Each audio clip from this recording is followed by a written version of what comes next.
Dear Patriots, before the news starts, please subscribe to our patriotic channel by clicking the subscribe button. Give us a thumbs up to this video.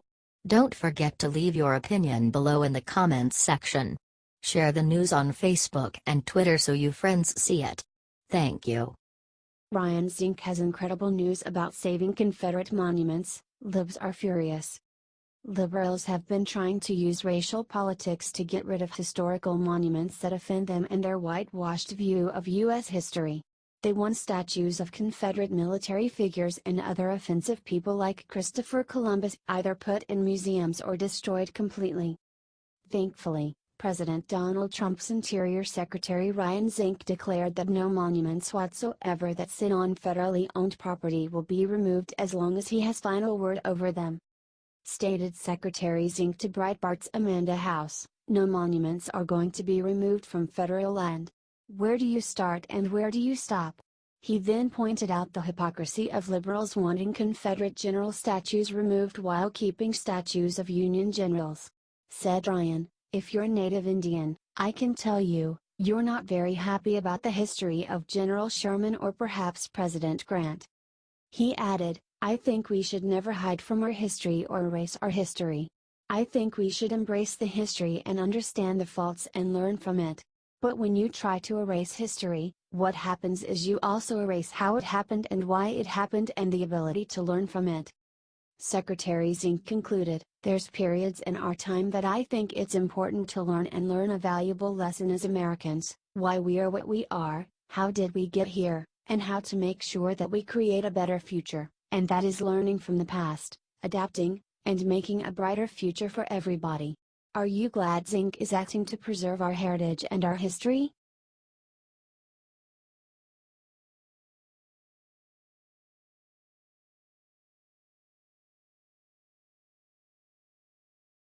Lame duck GOP just made disgusting daycare insult about White House, he got destroyed. After reading the handwriting on the wall and realizing that he would not win re-election, Republican Senator Bob Corker of Tennessee has decided that he will not run against for U.S. Senate.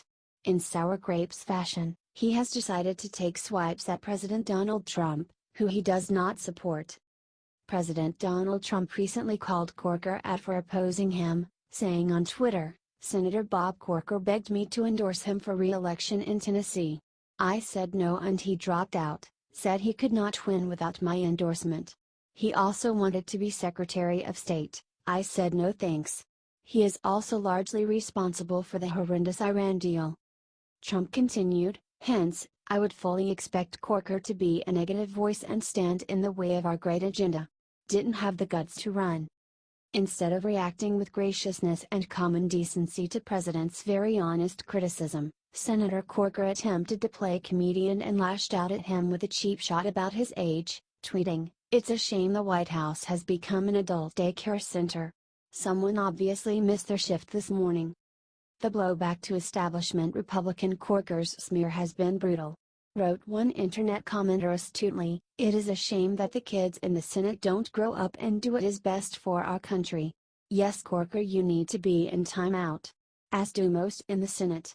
Added another, I think used to be that when you joined Congress, you were assured of feeding at the pig trough and becoming wealthy. Trump is trying to put an end to this and the swamp is fighting back. Are you glad swamp monster Corker will be gone once his term is up?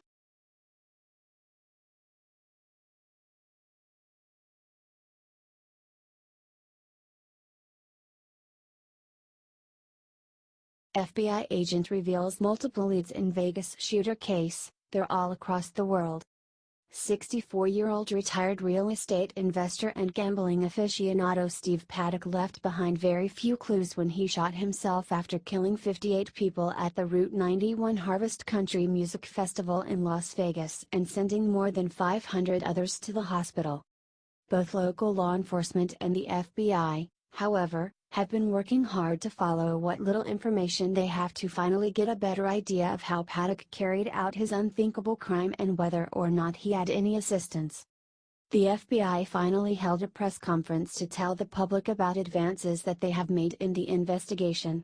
The briefing was conducted by Special Agent Aaron Rouse, who is in charge of the Las Vegas division of the FBI.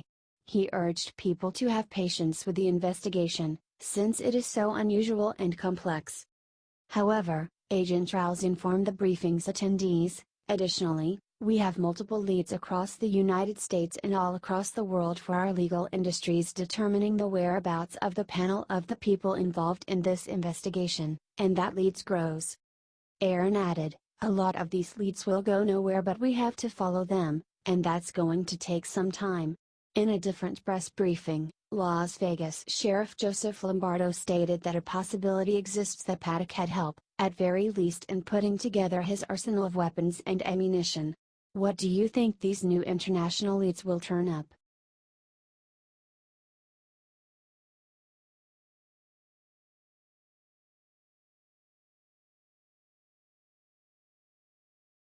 California can now imprison you for calling a transgender person by the wrong name. Have you ever wanted to call Caitlyn Jenner, Bruce Jenner? Well, now in California, you can actually go to jail for doing something like that.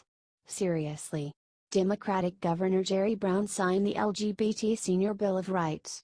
This has a law that will allow up to a year of prison time for people who willfully and repeatedly refuse to use a transgender resident's preferred name or pronouns. The author of the bill, Senator Scott Weiner, attacked religious freedom. According to him, religious freedom stops applying when you leave your house. Everyone is entitled to their religious view. But when you enter the public space, when you are running an institution, you are in a workplace, you are in a civil setting, and you have to follow the law, said Weiner. Weiner released a statement after Brown signed the bill into law. Our LGBT seniors built the modern LGBT community and led the fight for so many of the rights our community takes for granted today. It is our duty to make sure they can age with the dignity and respect they deserve, Weiner wrote. I want to thank Governor Brown for joining our coalition in supporting this bill, which will make a real difference in people's lives. The LGBT Senior Bill of Rights is an important step in our fight to ensure all people are treated equally regardless of their sexual orientation or gender identity, he wrote. The transgender rule currently only applies to nursing homes. But it is only a matter of time before it will apply to the public. You can see the bill for yourself here.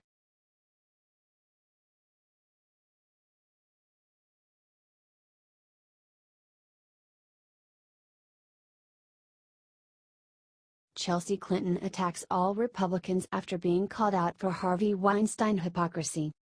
Democrats have been going after each Fox News anchor, one by one, trying to make them look like sexual harassers.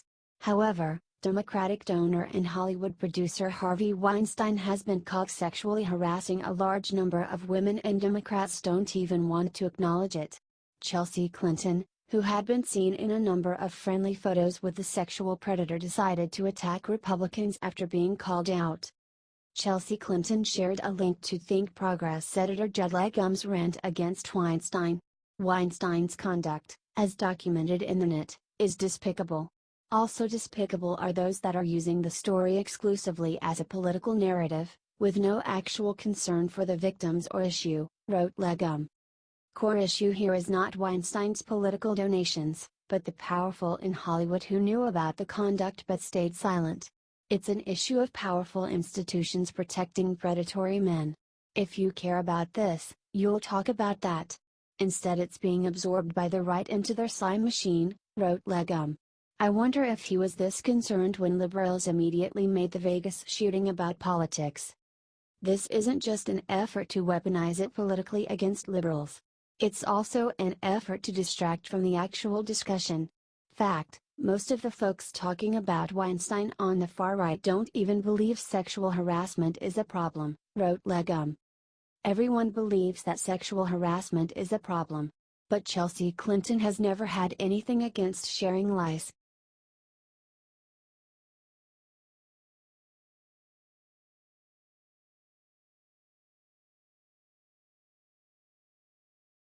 Police just revealed meaning of strange note Vegas shooter left behind. Wow. Investigators looking into the mass murder committed by psychopath Steve Paddock in Las Vegas have had little to go on, Since gunman Steve Paddock had virtually no friends and nobody has yet come forward to say that they knew of the attack in advance. However, the first officers who entered the scene at the Mandalay Bay Casino suite that Paddock had rented and subsequently killed himself in following the shootings say that they found a note in the room, handwritten by Paddock himself. Officer Dave Newton of the Las Vegas Police Department's K-9 unit detailed what the contents of the note were, saying that he could see on it he had written the distance, the elevation he was on, the drop of what his bullet was gonna be for the crowd.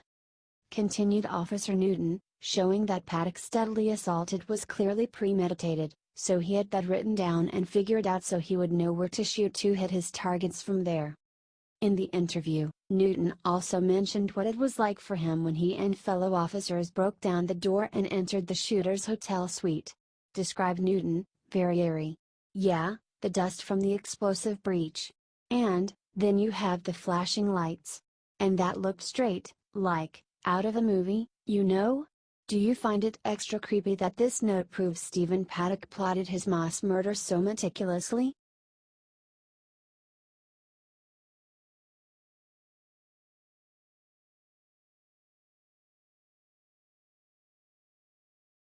Marine captain makes Bellows stutter and totally lose it with one simple question about gun control.